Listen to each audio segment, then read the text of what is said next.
जय हिंद दोस्तों, स्वागत है आपका अपने इस यूट्यूब चैनल राजधानी फैमिली में। मैं बिहारी सर लेकर आया हूँ संस्कृत का फटाफट 50.com का दूसरा वीडियो। तो आइए बिना समय को गवाए हुए वीडियो को हम शुरू करते हैं। देखिएगा 50 क्वेश्चन को कल हमने सॉल्यूशन कर दिया था और आज हमने 51वां क्वेश्चन को लेकर आए हैं। तो चलिए हम लोग शुरू करते हैं। देखिएगा पहला क्वेश्चन क्या कह रहा है आपका, 51वां क्वेश्चन आपका है कि भिक्खन टोला किस राज्य में। कल ही हमने आपको बता दिया था कि भिक्खन टोला बिहार राज्य में है। भिक्खन टोला किस राज्य में है, तो बिहार राज्य में। भिक्खन टोला किस राज्य में है, बिहार राज्य में। अगला क्वेश्चन 52वां कह रहा है क्या, औद्योगिक पुरुष के पास क्या आती है। देखिए औद्योगिक यानी औद्योगिक का मतलब होता है परिश्रमी। परिश्रमी व्यक्ति, जो परिश्रमी व्यक्ति होते हैं उसके पास क्या आती है, लक्ष्मी। यानी जो इंसान परिश्रमी होते हैं उसके पास पैसे कौड़ी की कभी कमी नहीं होती। आते 53वां क्वेश्चन में कह रहा राम प्रवेश कौन सी परीक्षा पास की थी। राम प्रवेश राम जो थी कि कौन सी परीक्षा पास की थी। देखिएगा केंद्रीय लोक सेवा आयोग की परीक्षा जो होती है उसे राम प्रवेश राम ने पास की थी। आते हम लोग 54वां क्वेश्चन में। क्वेश्चन नंबर 54 में हम लोग देखते हैं कह रहा है क्या, कर्मवीर किस समाज से थे।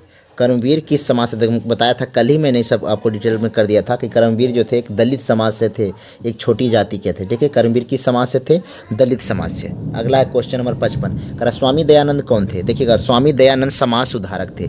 स्वामी दयानंद कौन थे, समाज सुधारक थे। स्वामी दयानंद कौन थे, समाज सुधारक थे। ठीक है, अगला क्वेश्चन कह रहा है क्या, दयानंद का जन्म कब हुआ था। देखिएगा 56 नंबर क्वेश्चन कह रहा दयानंद का जन्म कहाँ हुआ था।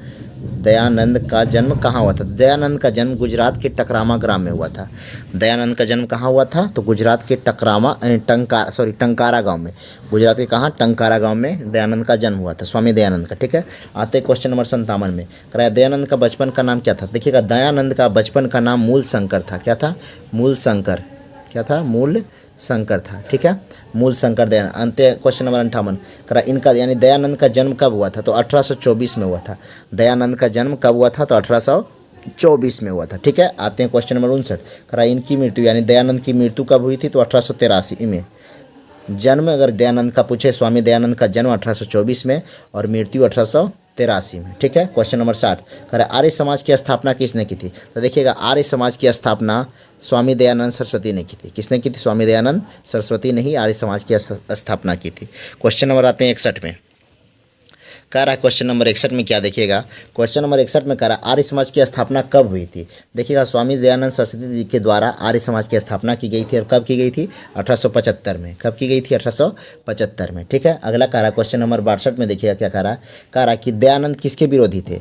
स्वामी दयानंद किसके विरोधी थे, तो स्वामी दयानंद मूर्ति पूजा के विरोधी थे। किसके विरोधी थे, मूर्ति पूजा के। हुआ क्या था, जब वो मंदिर से महाशिवरात्रि के दिन लौट रहे थे तो उन्होंने देखा था क्या कि शिव भगवान की मूर्ति पर एक चूहा चढ़कर उन प्रसाद खा रहा है। यह देखकर कि इस मूर्ति में कोई जस नहीं है, कोई रूप नहीं है, यह सोचकर स्वामी दयानंद उसी दिन से मूर्ति पूजा का विरोधी हो गए थे। अगला क्वेश्चन 63वां कह रहा है कि किसका नारा था, इनका नारा क्या था, यानी स्वामी दयानंद का नारा क्या था। तो देखिए स्वामी दयानंद का नारा था वेदों की ओर लौटो। वेदों की ओर लौटो, यह किनका नारा था, तो स्वामी दयानंद सरस्वती का। क्वेश्चन नंबर 64 में हम लोग देखते हैं करा इसकी रचना कौन सी है, यानी स्वामी दयानंद की रचना कौन थी। देखिए स्वामी दयानंद सरस्वती की रचना सत्यार्थ प्रकाश थी। सबसे फेमस क्वेश्चन है ये आपका। ठीक है, सत्यार्थ प्रकाश यानी कि स्वामी दयानंद की रचना कौन थी, सत्यार्थ प्रकाश। क्वेश्चन नंबर 65 देखते हैं हम लोग करा इसने किस ग्रंथ का अध्ययन किया था, यानी स्वामी दयानंद ने किस ग्रंथ का अध्ययन किया था। तो देखिएगा वेद का इन्होंने काफ़ी अच्छे से अध्ययन किया था और इनका नारा था वेदों की ओर लौटो। स्वामी दयानंद सरस्वती से इतने सारे प्रश्न को आप लोग ध्यान में रखिएगा। क्वेश्चन नंबर 66 करा रात्रि जागरण के बाद दयानंद कहाँ गए थे। देखिए जब वह घर पर जा रहे थे, हमने भी बताया आपको कि जब वह घर पर लौट रहे थे तो उन्होंने देखा शिव भगवान की मूर्ति पर एक चूहा चढ़कर प्रसाद खा रहा है। ठीक है, यानी रात्रि जागरण के बाद वो कहाँ गए, तो घर गए। ठीक है, अगला क्वेश्चन 67 नंबर करा द्वाता पर रखी गई प्रसाद किसने खाया। मूसक। मूसक का अर्थ होता है चूहा। मूसक मैंने क्या होता है बाबू, चूहा। ठीक है, अगला क्वेश्चन 68 करा दयानंद का जन्म किस प्रांत में हुआ था। देखिएगा दयानंद स्वामी दयानंद का जन्म गुजरात के टकरा गांव में हुआ था, टंकारा गांव में। गुजरात के किस गांव में, टंकारा गांव में। ठीक है, क्वेश्चन नंबर 69 में करा व्याघ्रपति कथा के रचनाकार कौन है, यानी व्याघ्रपति कथा के रचनाकार कौन है, तो नारायण पंडित है। कौन है, नारायण पंडित। कौन है, नारायण पंडित। चलिए क्वेश्चन नंबर हम लोग आगे देखते हैं 70 में कह रहा है क्या व्याघ्रपति कथा किस ग्रंथ से लिया गया है। तो देखिएगा व्याघ्रपति जो कथा है वो हितोपदेश से लिया गया है। व्याघ्रपति कथा किस ग्रंथ से लिया गया है, तो हितोपदेश से। क्वेश्चन नंबर 71 करा है वृद्ध ब्याग कहाँ बैठा था, यानी जो बूढ़ा बाघ था वो कहाँ बैठा हुआ था, तो सरस तीरे का मतलब होता है तालाब, सरस का मतलब क्या होता है तालाब, वह तालाब के किनारे बैठा हुआ था। कहाँ बैठा हुआ था, सरस तीरे यानी तालाब के किनारे। क्वेश्चन नंबर 72 है कौन लोभाकृष्ट था, मैंने कौन लोभी था, देखिए पथिक, जो रास्ते से जिस रास्ते में बाघ बैठा हुआ था तालाब के किनारे, उसी रास्ते से एक राहगीर एक पथिक आ रहा था और वह लोभ में पड़ जाता है और उसकी मृत्यु हो जाती है। ठीक है। क्वेश्चन नंबर 73 करा व्यग्रपथिक कथा किस खंड से लिया गया, तो देखिएगा व्यग्रपथिक कथा जो है मित्र लाभ से लिया गया है। किस लाभ से लिया गया, मित्र लाभ के खंड से लिया गया। क्वेश्चन नंबर 74 देखिएगा, क्वेश्चन नंबर 74 करा दुराचारी कौन था, क्वेश्चन नंबर 74 करा दुराचारी कौन था, देखिए दुराचारी बाघ था, दुराचारी कौन था, बाघ था। ठीक है। क्वेश्चन नंबर 75 में आते हैं, कह रहा किसकी पुत्र एवं दारा का मतलब होता है पत्नी, दारा का मतलब क्या होता है विद्यार्थीगण, पत्नी, दारा का अर्थ क्या होता है पत्नी। कह रहा किसकी पुत्र एवं दारा की मृत्यु हो गई थी, मतलब मृत्यु हो गई थी, तो बाघ की। बाघ ने बताया था कि मैंने अपने जवानी में बहुत सारे ऐसे कांड किए हैं जिसके कारण मेरे पुत्र और मेरी पत्नी की मृत्यु हो गई है, मैं यह सोने का कंगन दान के रूप में देकर पुण्य का भागी बनना चाहता हूँ। यह किसका कथन था, बाघ का। ठीक है।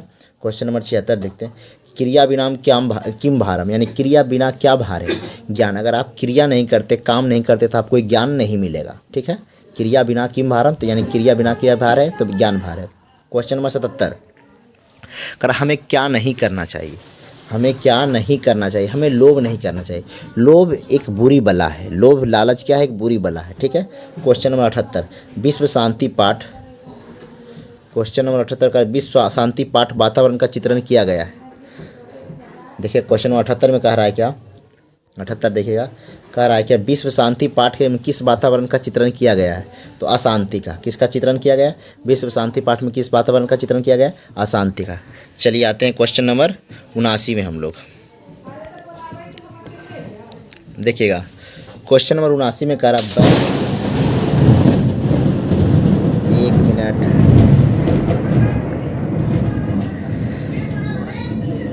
चलिए क्वेश्चन नंबर 79 में हम लोग आते हैं, बैर को कौन बढ़ाता है। देखिए बैर, अगर आप स्वार्थी बन जाइएगा तो आपसे बैर का मतलब होता है एक दूसरे से मतभेद, एक दूसरे से दुश्मनी, इस प्रकार की भावना हम समझ सकते हैं। तो अगर आप बैर को कौन बढ़ाता है, तो स्वार्थ। अगर आप स्वार्थी बन जाइएगा तो बैर दुश्मनी खुद ही खुद बढ़ जाती है। आते हैं क्वेश्चन नंबर 80 में, भारतीय दर्शन का मूल तत्व क्या है, शांति। भारतीय दर्शन का मूल तत्व क्या है, शांति। भारतीय दर्शन का मूल तत्व क्या है, शांति है। चलिए क्वेश्चन नंबर 81 में आते हैं, असहिष्णुता कौन पैदा करता है, द्वेष। असहिष्णुता कौन पैदा करता है, तो द्वेष पैदा करता है। क्वेश्चन नंबर 82 अशांति का कारण कितने हैं, अशांति के मूल 3 कारण है। अशांति के मूल कितने कारण हैं, 3 कारण है। ठीक है। क्वेश्चन नंबर आते हैं 83 में हम लोग, करा दुख का विषय क्या है, सार्वभौमिक अशांति। सार्वभौम अशांति, दुख का विषय क्या है, सार्वभौम अशांति। अगर अशांति है तो दुख है। क्वेश्चन नंबर 84 में उपनिषद के रचनाकार कौन है, तो वेद व्यास। उपनिषद के रचनाकार कौन है, वेद व्यास। ठीक है। क्वेश्चन नंबर आते हैं 85 क्वेश्चन नंबर में हम लोग देखते हैं, करा मंगलम पाठ के रचनाकार कौन है, तो मंगलम पाठ के रचनाकार वेद व्यास। उपनिषद के रचनाकार वेद व्यास, मंगलम पाठ के रचनाकार वेद व्यास। ठीक है। करा मंगलम पाठ में कितने मंत्र है, मंगलम पाठ में विद्यार्थीगण 5 मंत्र है। आपका मंगलम पाठ पहला चैप्टर आपका पीयूषम भाग का, जिसमें पहला श्लोक आपका है, हिरण्मयेन पात्रेण सत्य सापहितम मुखम तातम पुषम पाविनम सत्मसा दृष्टे। ठीक है। इसी प्रकार और भी 4 श्लोक आपको दिए गए हैं मंगलम पाठ में। तो कह रहा मंगलम पाठ में कितने मंत्र है, तो 5 मंत्र है। कितने मंत्र है, 5 मंत्र है। कितने मंत्र है, 5 मंत्र। चलिए आते हैं 87 नंबर क्वेश्चन में, कह रहा अणु से छोटा कौन है, अणु से भी छोटा कौन है, तो अणु से भी छोटा आत्मा है। अणु से भी छोटा क्या विद्यार्थी, आत्मा है। क्वेश्चन नंबर 88 में कह रहा हमेशा किसकी जय होती है, हमेशा किसकी जय होती है, तो हमेशा सत्य की जय होती है। हमेशा किसकी जय होती है, तो हमेशा सत्य की जय होती है। ठीक है। क्वेश्चन नंबर 89 में, बहती नदियाँ कहाँ मिलती है, बहती नदियाँ कहाँ मिलती है, तो बहती नदियाँ समुद्र में मिलती है। बहती नदियाँ कहाँ मिलती है, तो बहती नदियाँ समुद्र में मिलती है। क्वेश्चन नंबर 90 में आते हैं, कह रहा सत्य का खजाना कहाँ है, तो देखिएगा सत्य का खजाना देवलोक में है। सत्य का खजाना कहाँ है, तो सत्य का खजाना देवलोक में है। ठीक है। आते क्वेश्चन नंबर 91 में, चलिए क्वेश्चन नंबर 91 हम लोग देखते, करा सत्य का मुख किससे बंद है, तो सत्य का मुख है हिरण्मयेन पात्रेण, यानी कि सत्य का मुख किससे ढका हुआ है, तो सोने के पात्र से ढका हुआ है। यानी हिरण्मयेन पात्र का अर्थ होता है सोने का पात्र, यानी सोने का बर्तन से। ठीक है। सत्य का मुख किससे ढका हुआ? सोने के बर्तन से। क्वेश्चन है अगला, उपनिषद कितने हैं? देखिएगा इसमें गलत दे दिया। उपनिषद की संख्या 108 होती है। उपनिषद की संख्या कितनी होती है? 108। इसमें 5 दे दिया, ध्यान में रखिएगा, ठीक है। उपनिषद की संख्या कितनी होती है? 108 होती है। कितनी होती है उपनिषद की संख्या? उपनिषद की संख्या 108 होती है, ठीक है। चलिए क्वेश्चन आते हैं हम लोग अगला, क्वेश्चन 93 में आते हैं। पुराण कितने? देखिएगा पुराण 18 है। पुराण कितने हैं? 18 है। करा है कि ब्रह्मा को प्राप्त करने के विषय की चर्चा कहाँ है? मुंडको उपनिषद में।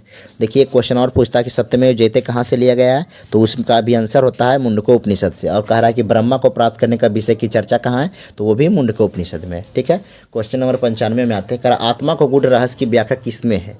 आत्मा के गूढ़ रहस्य की व्याख्या किसमें है? तो कठोपनिषद में। किसमें है? कठोपनिषद में, ठीक है। एक आपको मुंडकोपनिषद याद रखना है जिसमें सत्यमेव जयते की चर्चा है और ब्रह्मा को प्राप्त करने के विषय की चर्चा है। और एक है आत्मा। आत्मा के अंदर की रहस्य को जानने की व्याख्या किसमें है? कठोपनिषद में, ठीक है। आते हैं 96 यानी 96 नंबर। उपनिषद में किस विषय की महिमा है? तो परम पुरुष की। उपनिषद में किस विषय की महिमा है? तो चर्चा है, ठीक है। आते हैं 97 में। मृत्यु के वश में कौन कर सकता है? मृत्यु को बस में कौन कर सकता है? तो विद्वान। जो विद्वान लोग होते हैं वो मृत्यु को बस में कर सकते हैं। 98 में कहता है पुराण के रचनाकार कौन है? देखिए पुराण के रचनाकार भी वेद व्यास है, ठीक है। पुराण के रचनाकार कौन हो गए? वेद व्यास। पुराण के रचनाकार वेद व्यास। आते हैं 99 नंबर क्वेश्चन में। करा किसकी महिमा सब जगह गाई जाती है? करा किसकी महिमा सब जगह गाई जाती है? देखिए तो हमारा ही देश जो भारत है उसकी महिमा सब जगह गाई जाती है। भारत एक ऐसा देश है, भारत कहाँ बसता है? तो गाँवों में बसता है, ठीक है। किसकी महिमा सब जगह गाई जाती है? तो भारत की। अब आज के वीडियो का अंतिम प्रश्न है 100 नंबर क्वेश्चन। करा किसका गुणगान देवता भी करते हैं? देखिए भारत का गुणगान देवता लोग भी करते हैं और बार बार इस भारत भूमि पर सभी देवता देवी लोग भी जन्म लेना पसंद करते हैं। तो विद्यार्थीगण यह था सेट आपका दूसरा, यानी फटाफट 50.com का दूसरा वीडियो था। इसी प्रकार और आपको वीडियो मिलते रहेंगे, ठीक है। आगे देखते हैं हम लोग। करा सफलता के लिए लक्ष्य पर ध्यान केंद्रित करना चाहिए। अगर आपको सफल होना है तो आप अपने लक्ष्य पर ध्यान केंद्रित करें, ना कि बाधाओं पर, ठीक है। मिलते हैं फिर अगले वीडियो में, तब तक के लिए जय हिंद। इस वीडियो को अपने 10th के जो भी दोस्त हैं उनके पास शेयर करें ताकि वो भी इस वीडियो का लाभ उठा सके, ठीक है। मिलते हैं कल।